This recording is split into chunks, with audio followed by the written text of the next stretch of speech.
Порядок работы с сигнализацией охрана. Сначала покупаем пакет без абонплаты. Данный пакет позволяет нам экономить денежные средства и не платить за сигнализацию ежемесячно. В Киевстаре, например, данный пакет называется пакет для международных звонков. После вставляем сим-карту и батарею.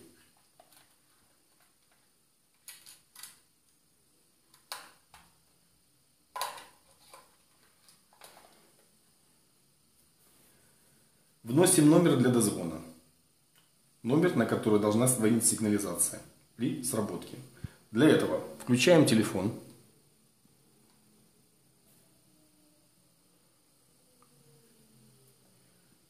Набираем номер телефона.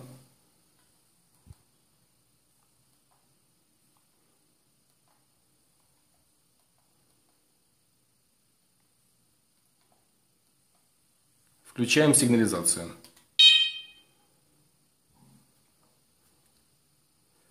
И нажимаем сброс. Номер внесен. Пошел прогрев датчика.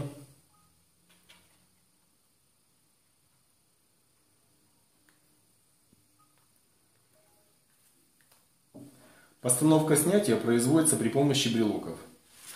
Я накрываю датчик листом бумаги. Как вы видите, прогрев датчика закончился. Накрываю для того, чтобы у нас не было ложных сработок. Постановка снятия производится брелочками. Постановка снятия, либо вот таким брелочком. Постановка снятия. Делаем постановку. Вот телефон, на который у нас будет дозваниваться сигнализация. Сделаем сработку.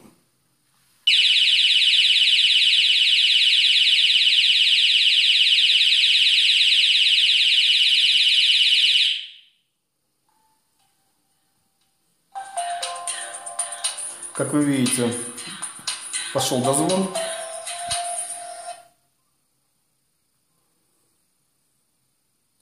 Сбрасываем.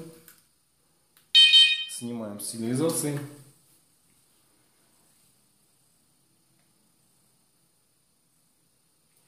В принципе, у нас было два варианта. Один вариант — можно снять трубку.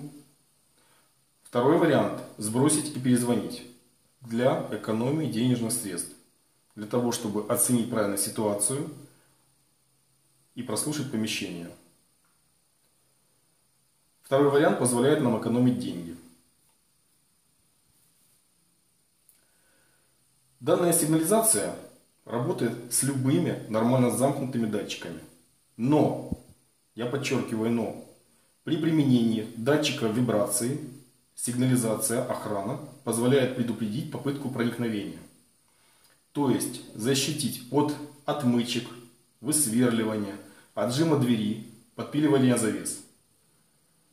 И сигнализирует на начальном этапе попытки завладеть вашим имуществом. Так как при открытой двери достаточно 30 секунд, чтобы совершить кражу. Для обеспечения работы, бесперебойной работы данной сигнализации, ее всего лишь навсего необходимо подключить к блоку питания. Либо блоку питания, который позволяет подключить к сети от 12 до 24 вольт. Это обыкновенная автомобильная зарядка. Либо к сетевому блоку питания, который позволяет ее подключить к сетью напряжению от 250 до 110 вольт.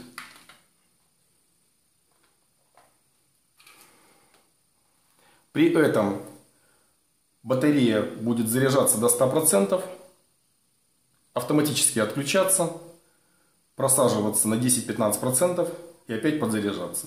Что, соответственно, позволит держать сигнализацию постоянно в работе. При отключении питания, при пропадании напряжения 220 вольт, либо, если это в автомобиле используется, при попадании бортового напряжения, сигнализация остается работоспособной и питается от аккумулятора, который находится в телефоне.